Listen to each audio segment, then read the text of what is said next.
You know, it's funny. Where you're sitting, it's just a blank. The broadcast link, yes, sure. Where you're sitting, it's just a blank background, and where I'm sitting, it's total chaos behind me. I know, I know. This is it's the abyss of chaos. Actually, you know what? Did I tell you that uh, when you remember? Says a lot about our personality. Indeed. Oh no, the internet is acting up.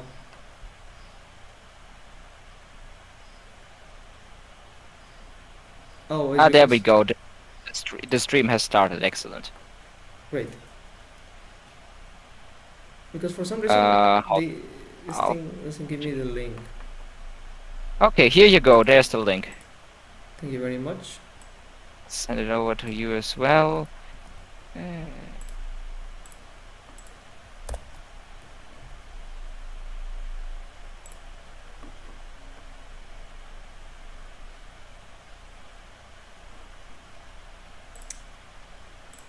Just let me tweet it. I'll post it on Twitter as well, real quick, and then we can start.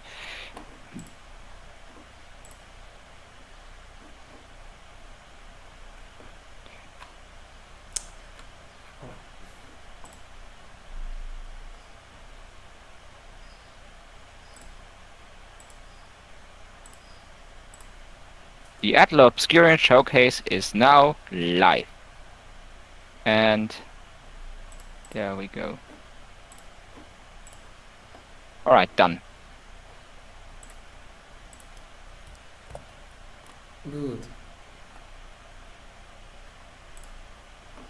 And just waiting for it to publish.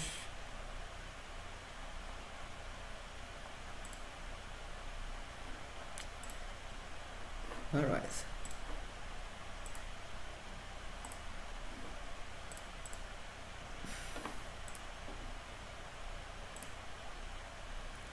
Welcome everybody, and thank you for tuning in for the second day of this cultural exchange.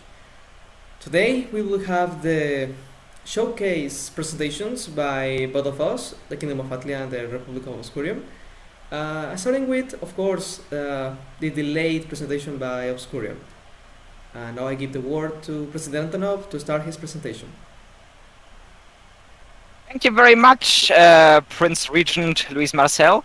Yes, first of all, our apologies for the delay and for the fact that there was no presentation yesterday. But as you will know, sometimes schedule changes do happen, and sometimes we can't do anything about them. So, but we're going to do it here today, and it's still going to be great. So, are the slides ready? Just a minute. There they are. Okay, this is the cover. Right, there we have the cover, yes. So, yeah, I'm going to talk about the United Republic of Obscurium. There you go, thank you, Luis.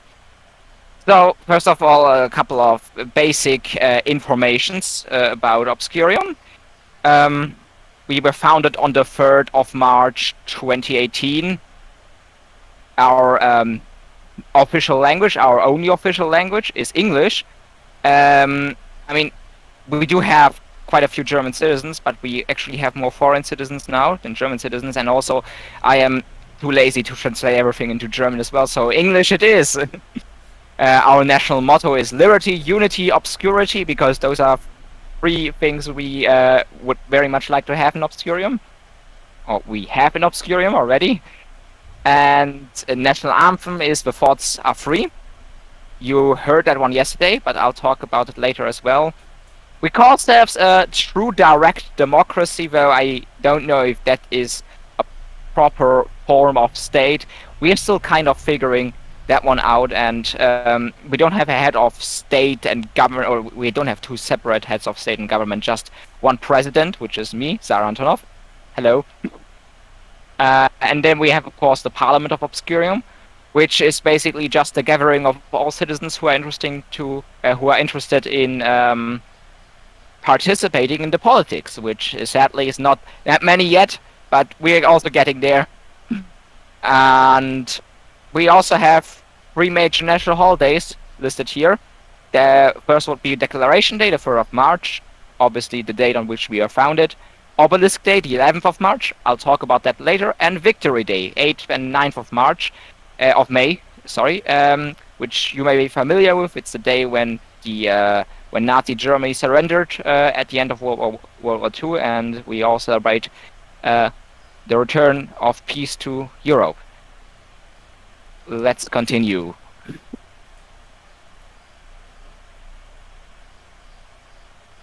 There we go. So a bit of a more detailed dive into the history of Obscurium will now follow.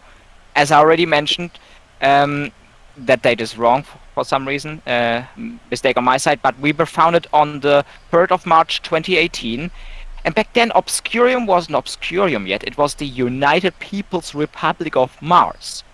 I was just getting into micronationalism, I had lots of stupid ideas, and one of them was, let's claim territory on Mars! And also, let's make the state communist, because why the hell not? I was a very big communist back then. So, the United People's Republic of Mars it was, and I actually had two of my friends join this thing, and these two friends still are citizens of Obscurium to this day. So these are basically the original Obscurians, my good friend Lawrence and my friend Jesse. But there wasn't that much activity, really. I mean, besides making a website, I think, yeah, I made a YouTube channel as well, but besides making a website and a YouTube channel, there wasn't anything else, really. And the first activity, I guess, came with me creating a Twitter account in April of 2019, discovering that all the different micronations that were on that platform, and also realizing that claiming territory in Mars isn't really that useful, and that I should get back down to Earth a little, and also maybe change that convoluted United People's Republic of Mars UPROM name to something else.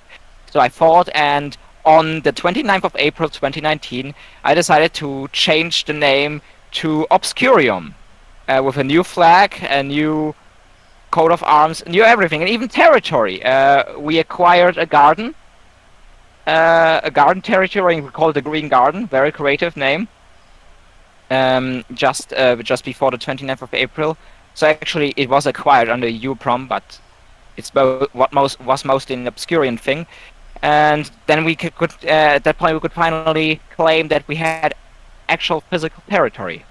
We also joined the USOF shortly afterwards, in May of 2019, I believe it was, which led to the establishment of many friendships and diplomatic relations.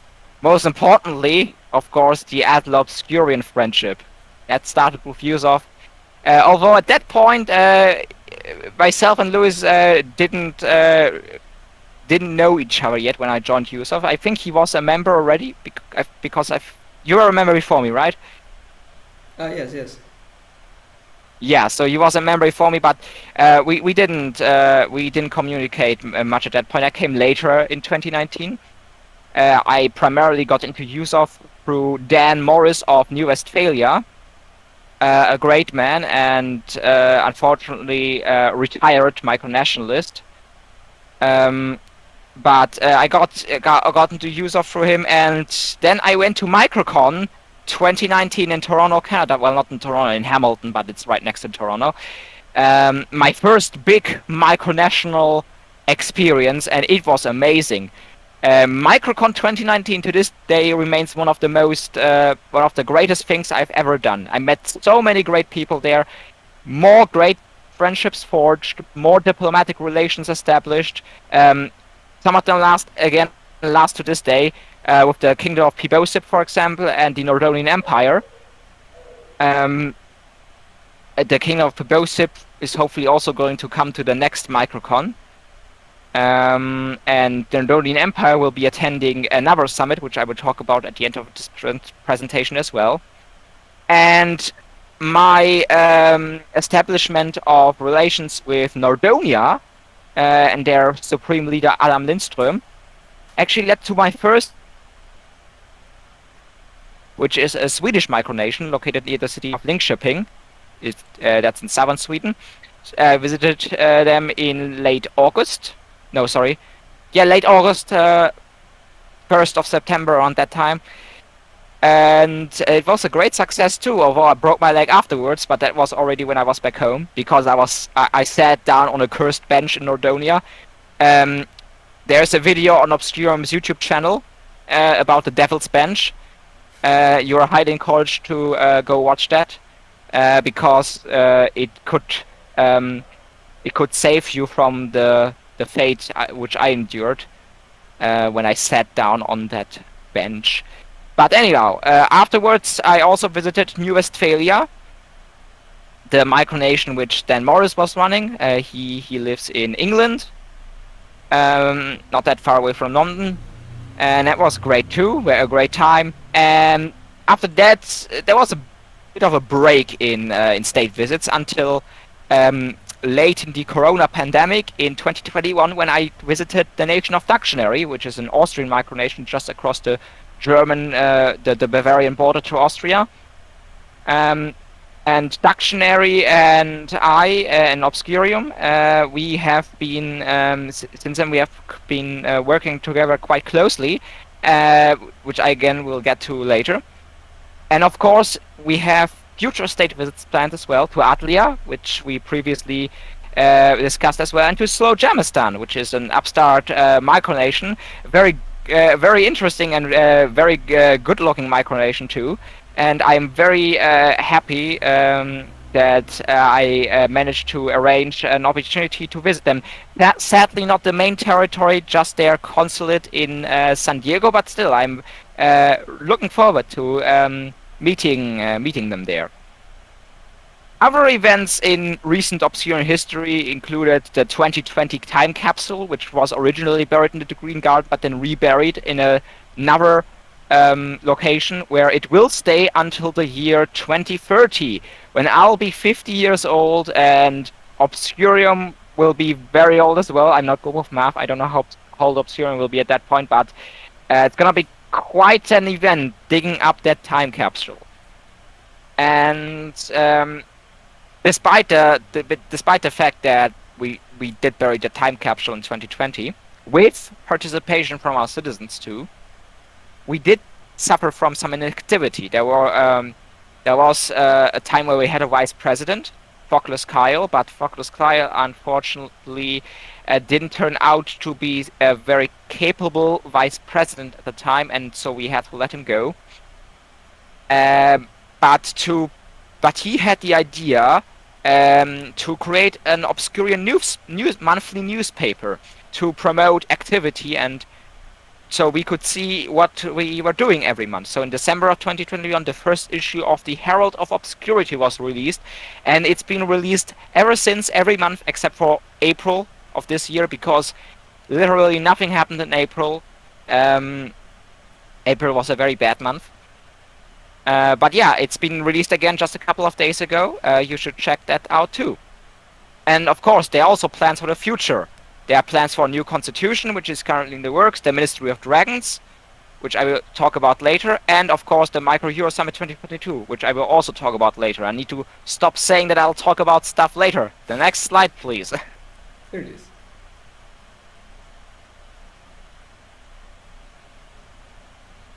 So here I'm going to show you a couple of photographs. So Declaration Day, our main national holiday, of course, our Foundation Day, is celebrated with a parade each year, which I call the world-famous Obscurium-only one-man parade, because except for that one parade in 2019, I'm always doing the parade on my own, because the citizens I have in the area, or the citizen I have here, who is in this picture, isn't really available for those parades most of the time, so I'll do it on my own. But it's kind of our thing now that I do the one-man parade, so I don't mind. But in 2019 we had 2 people, the aforementioned citizen, along as well, and back then we were still a UPROM, of course. So you can see the UPROM flag and the UPROM emblem here.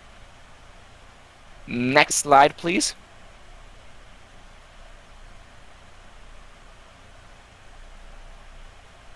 And there we have the UPROM flag hoisted in the Green Garden when we acquired it. Just a couple of days or a week before we renamed the country to Obscurium, but back then it was still a UPROM. Next one, please.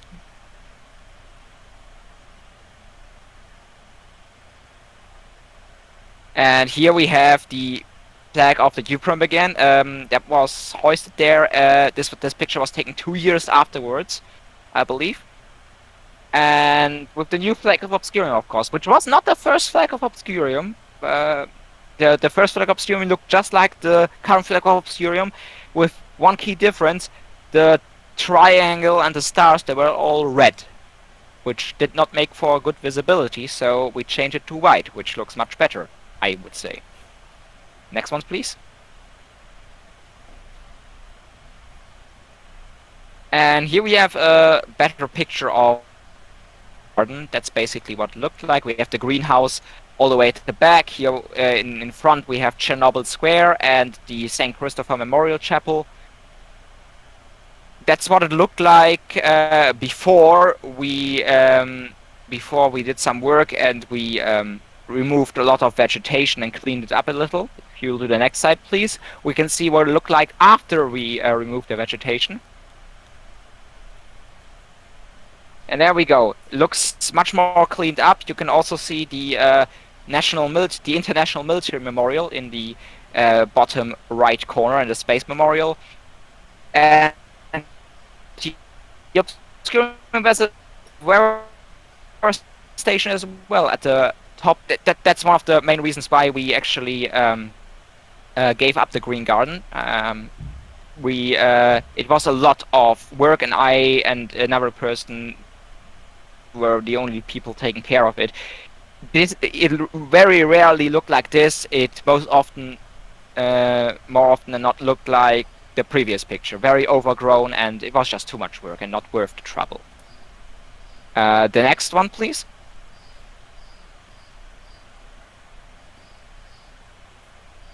And there we have myself hoisting the flag in the Green Garden.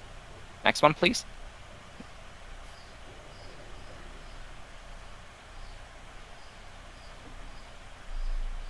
Those are the Green Garden dragons. We actually had some interesting observations, and we had some interesting observations that we made in the Green Garden, namely strange noises, unexplained shapes, and things we saw around the greenhouse. And this phenomenon was dubbed the greenhouse specter, a mysterious creature or thing that lived in that general area and which could only be appeased through sacrifices of one object per visitor, which had to be left at the greenhouse. You can go to the next slide.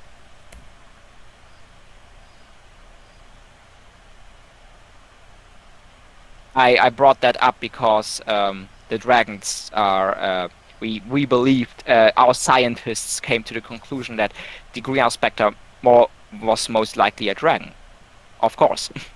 And here we have the Gatehouse. In all seriousness, though, I just want to mention I really did hear weird noises around the Gatehouse, and I think to this day that something strange was going on back there. That is not a joke. But here we have the Gatehouse, just a hut with some information on it for visitors. Next one, please.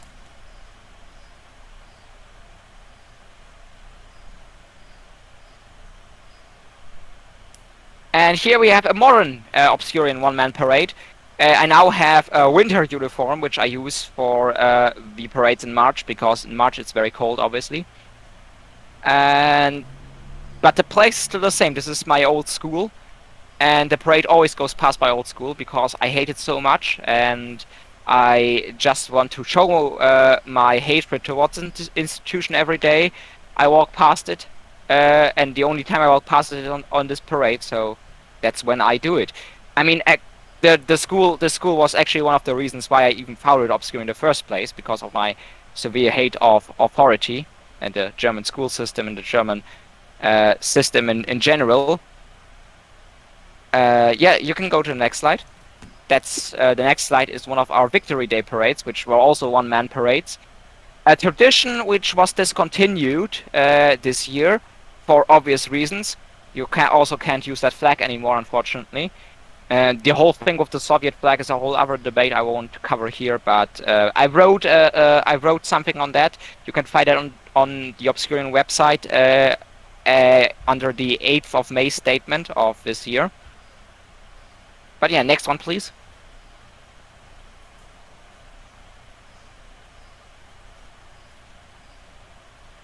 And here we have me on exploration. This is the Tsar curve, I believe it's called. The Tsar Loop, yes. The river is called Tsar, not to be confused with my name, Tsar. I know it sounds similar, but it's not written the same way. That's my. I included this one so you could see my expedition outfit. It's basically my expedition uniform, which I kind of use as an unofficial uniform when I'm doing things while I'm traveling, but I still want to. It's still an official thing. And I also used it on my state visit in Dutch January. Next one, please. And yes, while it may seem like Obscurium is just me. Sometimes I also said I did this, I did that. But you will notice that I also said we did it. We did this and we did that because we do have citizens. The activity of our citizens leaves much to be desired, but they still do something now and then. And here we have one of our citizens holding the flag with me when I visited her. Yeah, this just proves that we do have active citizens. That's why I include this picture.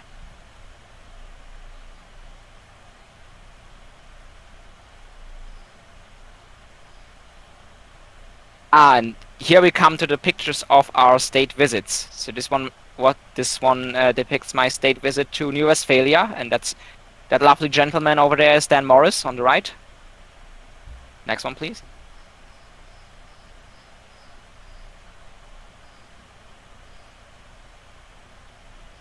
There is the state visit to Nordonia with Adam Lindström, the supreme leader of Nordonia, on the left. Next one.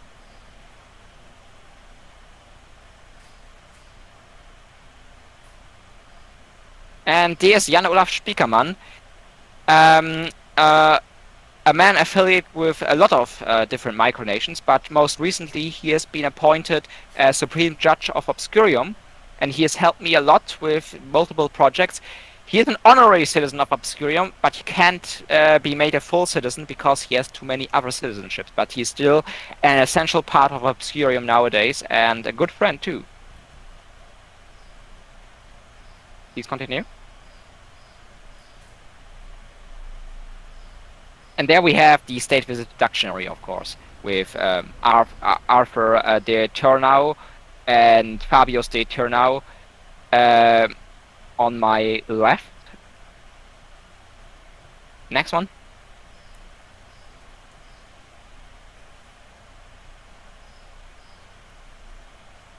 And there we have our mascot and national animal, the Red Dragon of Obscurium, also called Tsar.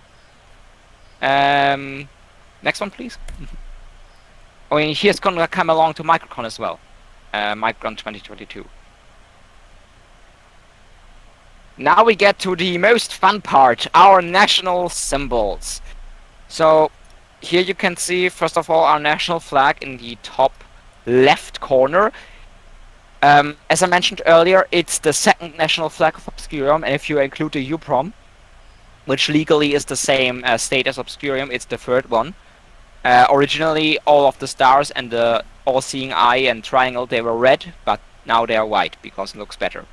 So the colors on the symbols, they all have different meanings. The green stripe in the middle represents the land.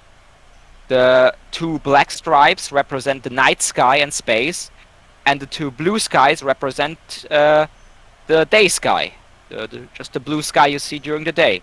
So it's basically pretty basic meaning, but it ensures that Obscurium isn't geographically limited, at least not on the northern hemisphere, because as you can see, there's a Big Dipper on there, and the Big Dipper is only visible in the northern hemisphere, as far as I know. So it's the flag limits Obscurium to the northern hemisphere, if it ever does regain any territory, but it's a pretty general flag. But with all of our citizens in the northern hemisphere, it makes sense. And the all-seeing eye, of course, is a symbol of wisdom and education and enlightenment, and those are, of course, very important ideals to us, and of course also obscurity, which is in the name even. The national coat of arms displays our national animal, of course, the red dragon, which I showed you just a picture ago. We again have the Big Dipper, the all-seeing eye, and our national motto, Liberty, Unity, Obscurity. What's interesting about the coat of arms is the shape, because it's based on the old Czechoslovak coat of arms, the one they had during their communist era. It's a very unique shield shape, and when I saw that Czechoslovak coat of arms for the first time, I thought to myself, that is a beautiful shield shape. I will have to use that sometime. And when I made the new Obscurian state symbols back in 2019, I decided to use this shield shape so it would live on. The presidential standard, pretty basic symbolism as well, has the colors of Obscurium, has a couple of stars, and it has the government coat of arms in the middle, which is also the middle coat of arms of Obscurium. Then we have the Naval Ensign of Obscurium, the Ensign of the Red Trident. Our navy is called the Red Trident, and therefore it also displays two red tridents, and also the standard symbolism of Obscurium. And the flag of the Moby. The Moby is the nickname for our army, which is actually called the Obscurium Mobile Ground Force, which is basically our parade force. It conducts parades. The Red Trident has one boat, and it's supposed to be conducting explorational duties. Symbol of the flag of the Moby and the emblem of the Moby, it's pretty obvious, you know, defending Obscurium and the usual symbolism. The next one, please.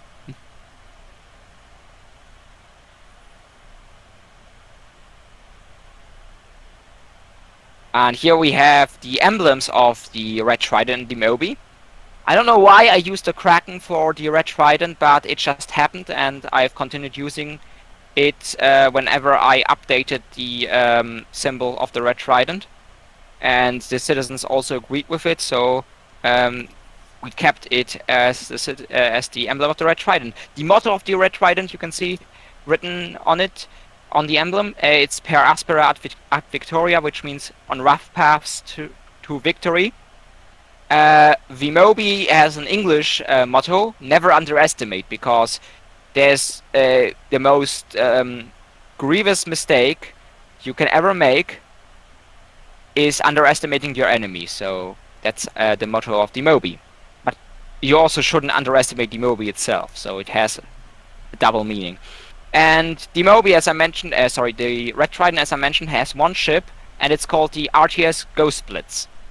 Ghost Blitz, to understand the name of the ship, you kind of need to understand German a bit. There is this word in German called Geistesblitz. It means when you have this flash in your mind, this idea which just suddenly appears in your mind out of nowhere, like a flash, like a thunderbolt. But I always used to say Geisterblitz. Geistesblitz basically means lightning of the mind, and Geisterblitz means lightning of the ghost. Because it sounds so similar, I prefer that version, and I thought, well, let's just make that into the name of the first Red Trident vessel, and so it's called Ghost Blitz now. It's a very obscure origin story for that name, so we stuck with it. And of course the emblem reflects that ghost lightning. Next one, please. And here we have some other symbols of Obscurium. The middle emblem, which is the government emblem, which is only for government use. The national coat of arms can be used by anyone. The middle emblem cannot only be used by the government. We have the lesser emblem, which is just a simplified, just the all-seeing eye, basically a simplified symbol for Obscurium. It can also be used by anyone in theory, but in practice it's mostly used by the government when a simplified symbol for Obscurium is needed. And if the Red Trident if the Moby ever acquires vehicles, this is going to be on those vehicles. The logo of Obscurium is also it's just something we use where in instances where the coat of arms and the flag don't really fit. For example, on brochure covers or in this presentation, or on postcards. On a postcard, this looks very nice. So it's basically just a logo for Obscurium that can be used in some cases. Next one, please.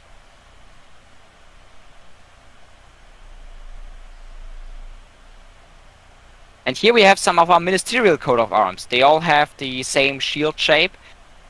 And here you can see the Ministry of Customs and Immigration with the citizenship certificate, the Ministry of Network and Communication, and the Ministry of Foreign Affairs. As you can see, the all-seeing eye is incorporated into all of them, which is a good example of how we use the all-seeing eye right now. With the next one, you can also see the all-seeing eye being incorporated into the shield once again. Next one, please, Luis.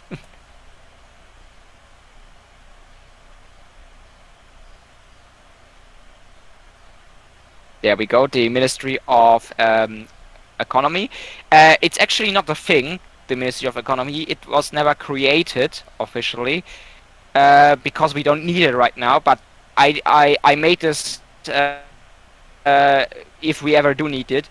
Since Obscurium is the nation of dragons, I think it's only fitting if we have a dragon horde in our Ministry of Economics emblem.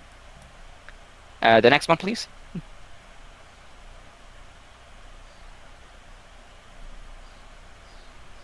And of course, Obscurium also has some medals and awards. I'm wearing some of them even now, right here.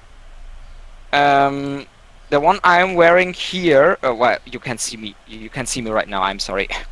But the one I'm wearing right now is the Medal of the Golden Dragon. The Medal of the Golden Dragon is an award that is given to Obscurian citizens who have done anything important, have contributed anything good to the nation. Since I'm the president, one day I felt like I deserved to get one as well, so I have one. The Friendship Medal is only rewarded to foreign dignitaries. It's just a sign of friendship. We hand over to people on state visits. So Luis here will also receive one when I visit him soon enough. The Grand Cultural Award is something we give to people who have distinguished themselves, who have done anything important to the culture of Obscurium. The culture of Obscurium, of course, mainly includes dragons and obscure stuff, so we have the Grand Cultural Award has only been awarded once so far, but it will be awarded soon again. I already have my next target in mind.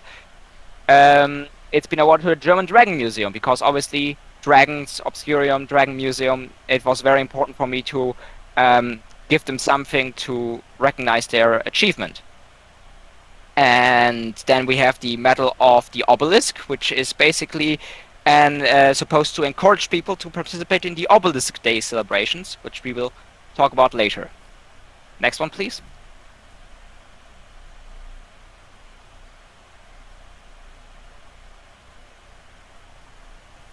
And then we have 3 orders as well. The other ones were just medals, but these are orders. If you are a member of this order, you can call yourself a Knight of Obscurium. We have the most honorable order of the Bavarian Forest rank, because if it ever happens that I or someone else in Obscurium feels like some person needs to be recognized for something great they have done, which is not relevant to the culture of Obscurium, then they will be made a Knight of the most honorable order of the Bavarian Forest Dragon. That is just a recognition of achievements in any field, regardless of whether it's important to the culture of Obscurium or not. The most excellent order of the Dancing Dragons is the only Obscurian award that's non-physical. It's given out to to the representatives of any nation that helped establish diplomatic relations between their nation and Obscurium. So, for example, Louis Marcel has one as well, and it's also given to the head of state of that nation. So, King Geronimo of Atlia also has is also a knight of. Actually, no. The most excellent order of the Dancing Dragons has multiple ranks, so I'm not exactly sure what his rank is, but he has a higher rank as well in that order. And the most illustrious order of the Sleeping Dragon is the President's Order, basically. It is being handed out at the discretion of the President and given to the President's friends, basically. And Louis Marcel actually also received that order, despite the fact we haven't met yet, but we will meet soon enough, so I thought I could also send it ahead, because I just couldn't wait to give it to him. Next one, please.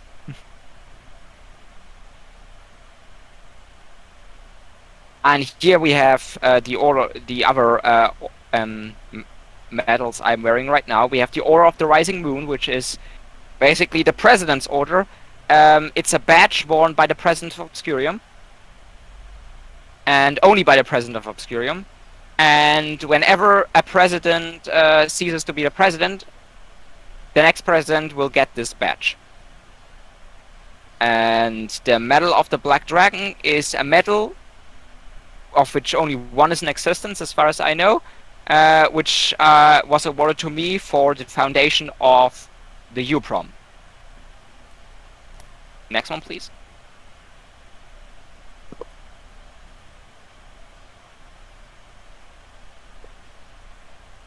So here again we have the non-armed forces of Obscurium, of which the Red Trident and the Moby are the two halves of.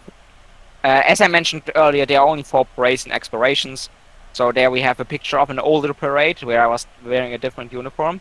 And there we have a picture of the RTS Ghost Split itself on a nearby river doing some exploration.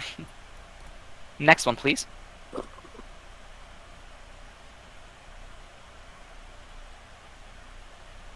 And here we have the aforementioned Time Capsule of Obscurium. It was buried on the 26th of November 2020, and as I mentioned earlier, it shall be opened in exactly 30 years later. So now it's like 28 years, or no, not quite 28 years, 29 years.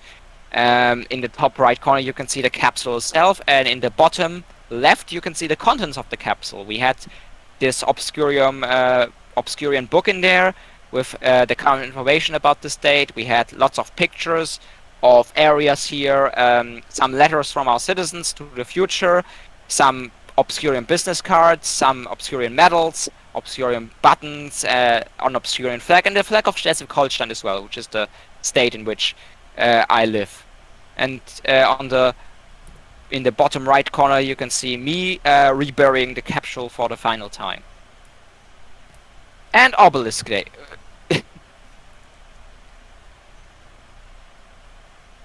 Next, yeah, thanks, Luis. Obelisk Day. I promised to tell you more about this one, so here we go. So there is an obelisk in the Charlottenburg Palace Park in Berlin, which was created by Brako Dimitrijevic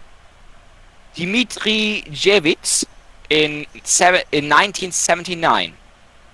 It was created to commemorate the 11th of March, which is also written on the obelisk in 4 different languages. Why the 11th of March, you may ask? Well, because this could be a day of historical significance, as it says on the obelisk as well.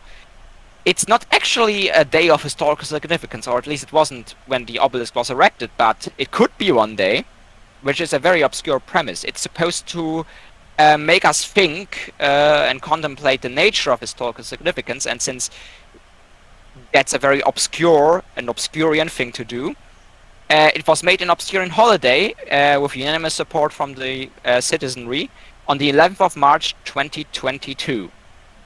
Our personal goals of the day are to contemplate historical significance and remember obscure historical events. And hence our two rituals of the day are becoming the obelisk, which you can see me doing there. Basically, you stand, raise your hands towards the sky, put a wreath of any kind on your head, preferably a laurel wreath though, and you contemplate historical significance until you're done, and then you're done. And another thing you can do is also write about an event, an historical event which is little known, such as the Anabaptist takeover of the city of Münster in Germany, for example. And then this short text of yours will be posted to the website and also published in the Herald of Obscurity next year. And if you participate in both those activities, you will get the Obelisk Day medal, which I showed to you earlier. Next one, please.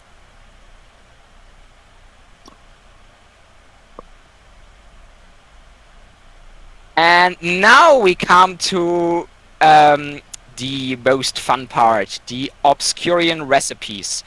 At the time when I was making this presentation, we were working on a second recipe, but unfortunately the second recipe did not get finished in time, so we only have one for now.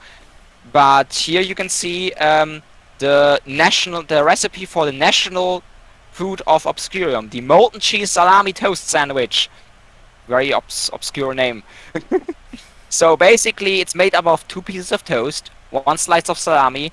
You can use any kind of salami you want, vegan or just normal meat salami, and some pepper and pizza seasoning. Basically what you do is you put 1 slice of salami and cheese atop one another, and on top a slice of toast. Then you season the salami and cheese and then close the sandwich with the second slice of toast. You then put this sandwich either in your oven or in a grill for about 7 to 15 minutes, and then it's guten appetit and you can enjoy a lovely Obscurian dish. Of course, this recipe will be cooked by our friends in Atlea, I believe tomorrow.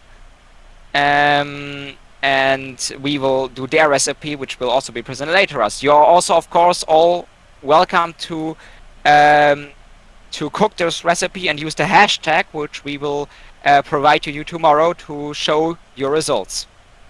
And here we have one of our other projects, which will be officially published on the 6th of June, so in 5 days, the Ministry of Dragons. Now, I personally love dragons, and all citizens of Obscurium love dragons. We established that during our last meeting, as if it hadn't been obvious before that. But we all love dragons, and I especially love looking for dragon statues, dragon paintings, anything I can find when I'm traveling. Of course, it's difficult to find these things because there are not that many dragons around in that many places. For example, I haven't seen a single dragon in the entire city of Kiel ever. So I created the Ministry of Dragons, or it will be created, to catalog dragons around the world.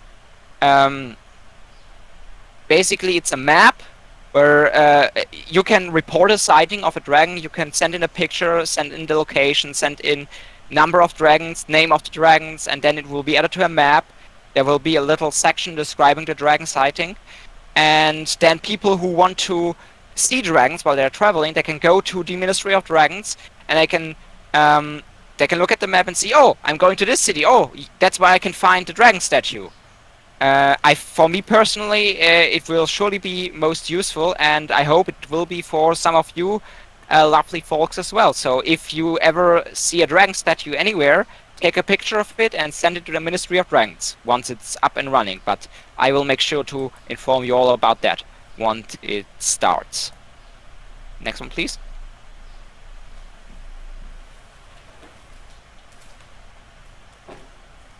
And here we have the event I have been working on with my good friends at Ductionary, the Micro Euro Summit 2022. Now the thing with Microcon is, as delightful as that event is, it's kind of not Microcon, it's more of an AmericaCon. Meaning it's always been in North America, and God knows when it's going to be outside of North America or even in Europe. So I thought to myself, well, what if we made an event similar to Microcon in Europe? And coincidentally, when I was traveling to Czechia in 2021, I made the acquaintance of the owner of the castle of Hische, and together with Arthur of Ductionary, the Archduke of Ductionary, we managed to we didn't really have much convincing to do. We asked him if he was okay if we held a summit there, and he was fine with it. He's been very cooperative so far. Great man, Vladimir Lajansky. And so we, on the 25th of June of this year, which is only 3 weeks away from now, I believe, we will be holding a conference for micronations in Hische Castle, which you can see on that postcard in the top left corner. Actually, the conference itself will be held in the bottom right corner in the brewery or the pivovar. But of course, we will also do things in the castle itself. And which other micronational event can claim that they have had their event in a castle or in the castle brewery? It's something very special, and we are very happy to announce that today we have 17 registered people and 7 registered micronations. We had 5 registered attendees and 5 registered micronations and 40 attendees at the time when I wrote this down, but it's 17 now. So it's definitely going to be a great event, and I'm very much looking forward to that as well. Registration right now, actually it's closing today if you want to be on the official guest list and if you want to hold a presentation. So if you want to attend and hold a presentation or be on the guest list, you should send in your application today before midnight GMT. Afterwards, registration will also still be open until the 20th of June, although while you will still be able to attend and also attend all of the planned activities, you will not be on the official list in the official brochure, and you will also not be able to hold a presentation. Next one, please.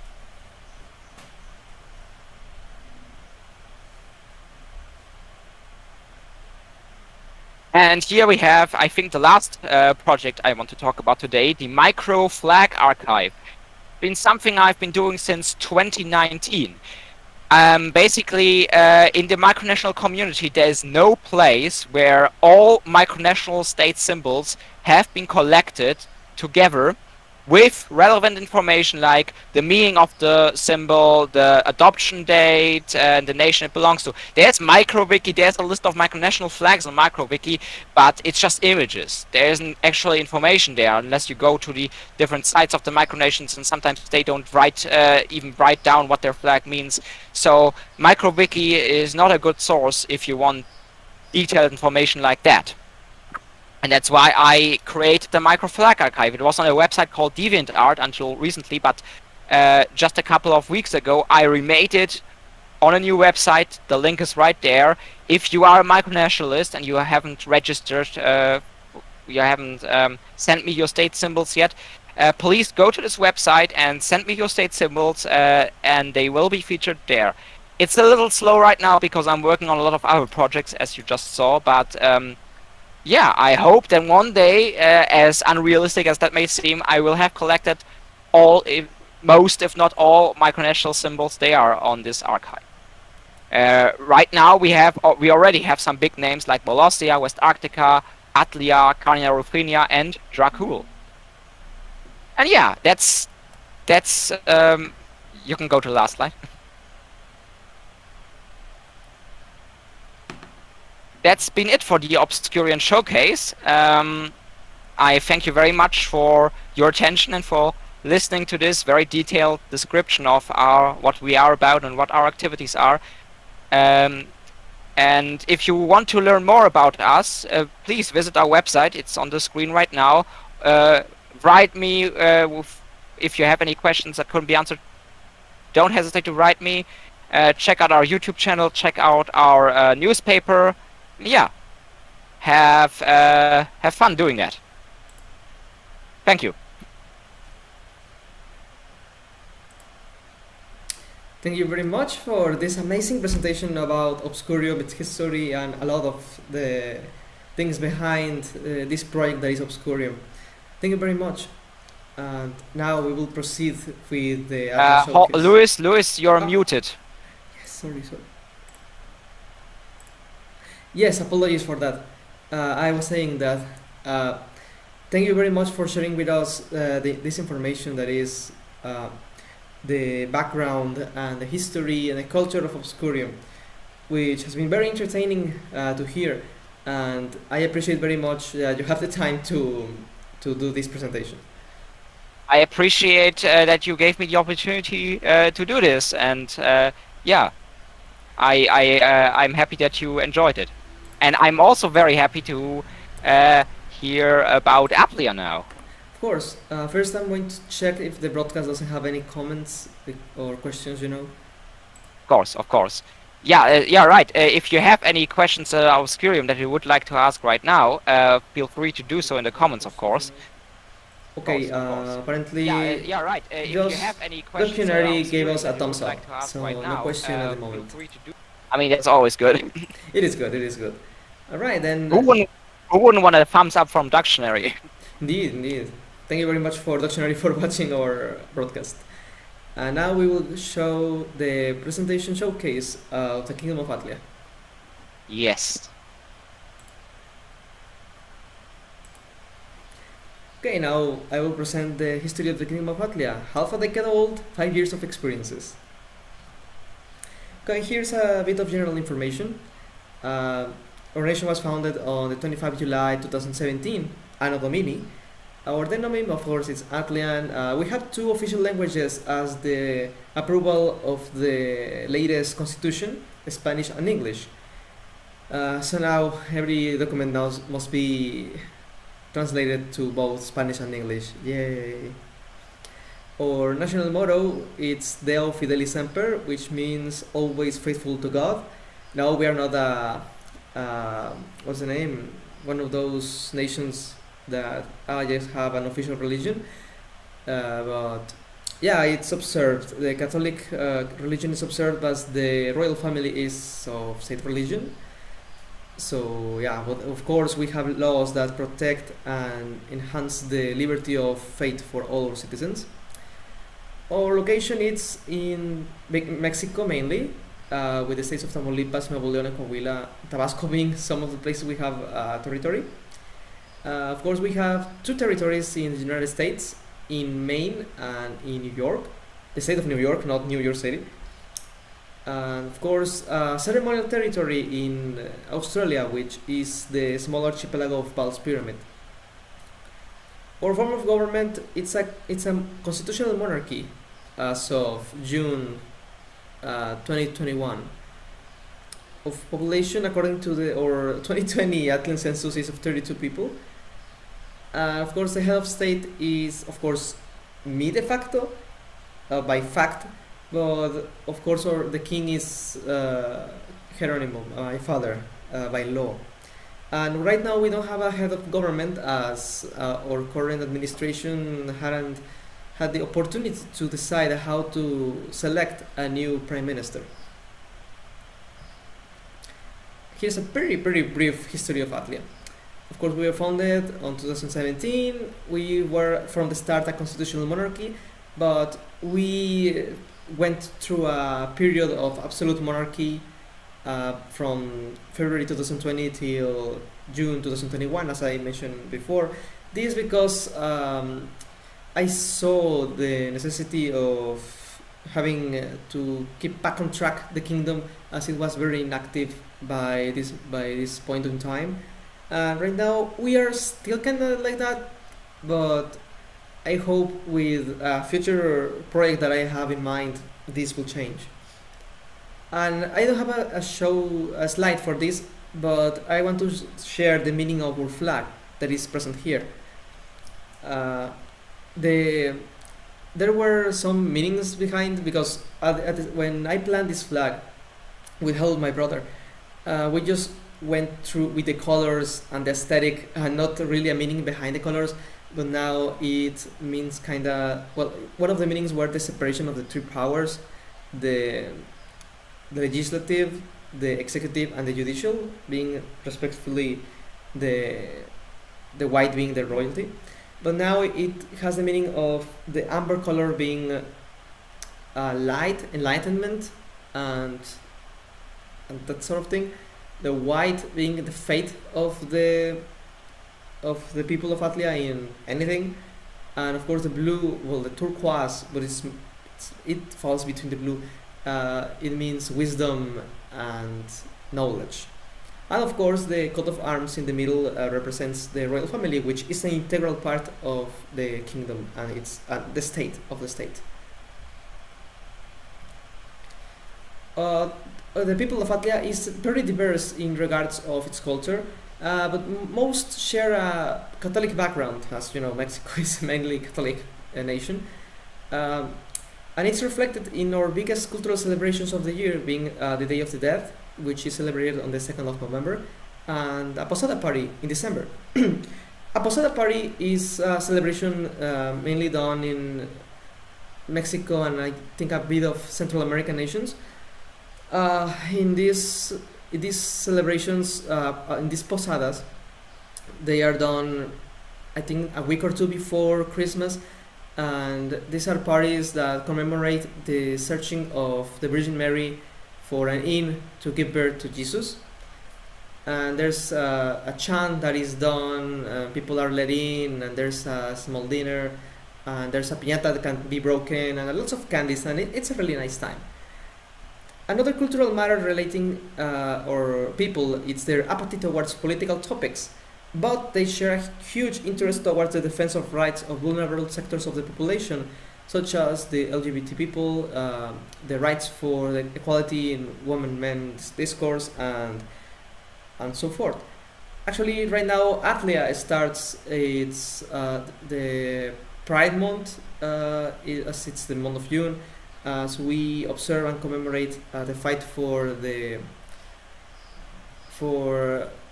widespread of rights to the LGBT community. And I will pass for the recipes of Atlia. First now it's the recipe for Piccadillo. Here are the ingredients, which is essentially ground beef, tomatoes for the sauce, peas, carrots, onions, and garlic for the seasoning, a cup of water, salt and pepper. And here are the instructions on how to cook the Piccadillo. I will read them. You will peel the carrot and garlic, chop them in cubes, then slice the onion, chop the tomatoes. Now you will season the grounded meat with salt and pepper at taste. On a blender you're going to put the tomatoes with a cup of water and mix them. And then on a frying pan you will heat the oil and put the sliced onions and the garlic and let them fry slightly, just until the onion is soft but not caramelized. After that you're going to put the ground meat and stir frequently until the meat is cooked and crumbled.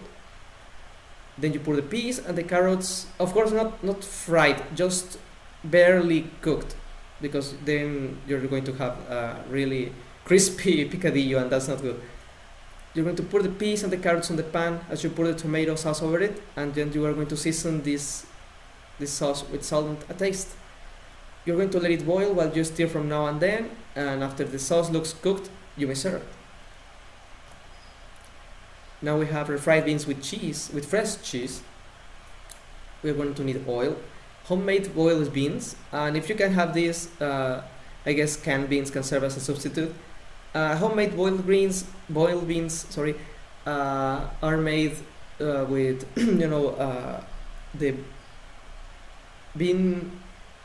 the bean seeds, the bean grains. I don't remember what's the name of the beans, but of course as you boil them with garlic and salt and a bit of onion. And it's really tired to explain the whole process of boiled Mexican boiled beans, but if you know the recipe, it's fine. If not, I think the canned beans can serve. And of course, fresh cheese. And for our German audiences, well, not German, our Obscurian audiences, it's like a crumbly fish Käse.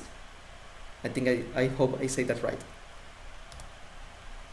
Of course, on our instructions, it's on a frying pan, we're going to put a bit of oil, not more than 6 spoonfuls, because there will be a lot, and let it heat a bit.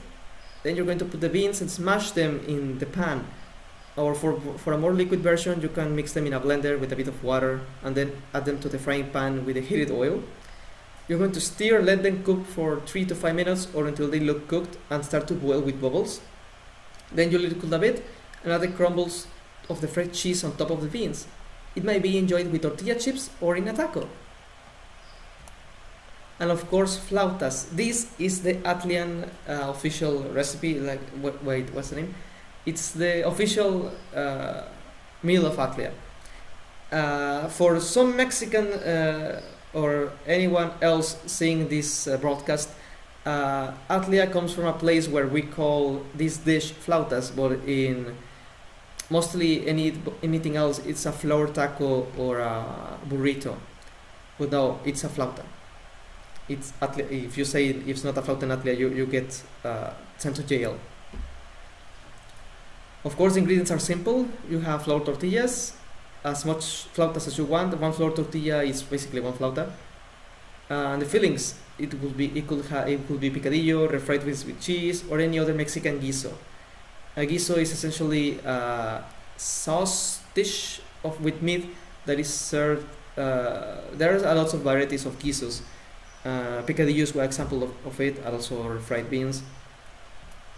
On the instructions, on a pan, you're going to heat the tortilla just enough for it to be cooked and soft, but don't let it get burnt because it's very easy for it to get burned. On a plate, put the tortilla on one side of it. You're going to put a decent amount of filling for it to not scatter nor leave the tortilla empty. And then you're going to take it aside from where the filling was put and roll the tortilla, wrapping it fully, and then enjoy a flauta. You can make as much as you want, and as you can see in the image, you can accompany it with oh god, I forgot the name of that, but it could be lettuce with tomato and a bit of lemon if you eat like picadillo or something else. As we come from a Mexican background, of course, we love to season things with lemon. It's just a Mexican thing. Now, for the current projects, we have, of course, Sustainable Atlia, which is a non-profit public program which is in charge of our Office of Ecology, and we motivate with this project to Atlan citizens to dispose their recyclable waste properly, and raise awareness for the reduction of the generation of garbage. It started just this last month when we were in June, and we hope for this to get widespread and create a culture of reduction and separation of trash in Atlia, and hopefully to spread to a wider spectrum of our local community and even the micronational community. We have, of course, the Obscurian Atlia State visit, as my friend Sarah Antonov just explained. This was planned by seizing the opportunity that President Antonov's trip to Microcon 2020 offered. He will stay here in Atlia for a week, enjoying the hospitality of the royal family, as well as visiting our parent nation and neighbor, which is Mexico. Of course, in this time we will seize the opportunity also for having a talk for a better cooperation between our nations and the role that they play in the micronational community. That can be discussed as well, of course. And of course, last but not least, we have this year the 5th anniversary of Atlia. Of course, we will celebrate big this huge historic milestone that is for us. We plan it to be marked by the signing of the Atlia Union Act, of course a preliminary crowning for the royal family, and an oath ceremony by the government. This will be like essentially a second founding for Atlia, now with more pomp and circumstance essentially. thank you for your attention. Are there any questions?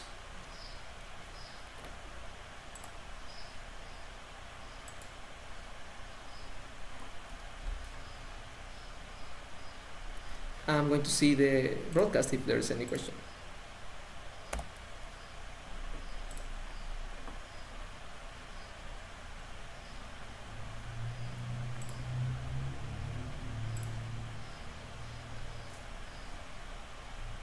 No, apparently there's not.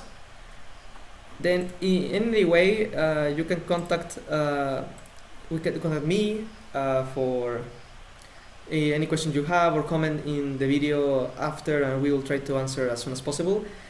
And I think that would be it for the showcase for both of our nations. Yes, I think that we are pretty much done. Thank you very much, Luis, for this very lovely overview of Atlea. I did enjoy listening to it as well. Thank you, and of course. And now I'm even more looking forward to our visit. Yes, I really, I'm also really. I wish I could go now. Yeah, it's worth the wait. It's worth the wait. And also, as we have planned, our next activity tomorrow will be the culinary exchange, if I'm not mistaken. Yes, indeed. In that case, also you can rewatch the video or contact us if you have any questions about the cooking of these both recipes, both for me and both for Obscuriums. And we'll be looking forward to hearing about your culinary experiences. We will indeed. And I'll be looking forward to eating some lovely Atlian food. As well as delicious Obscurium dishes. And well, that will be it for today. Thank you for watching and see you next time. See you then, lads.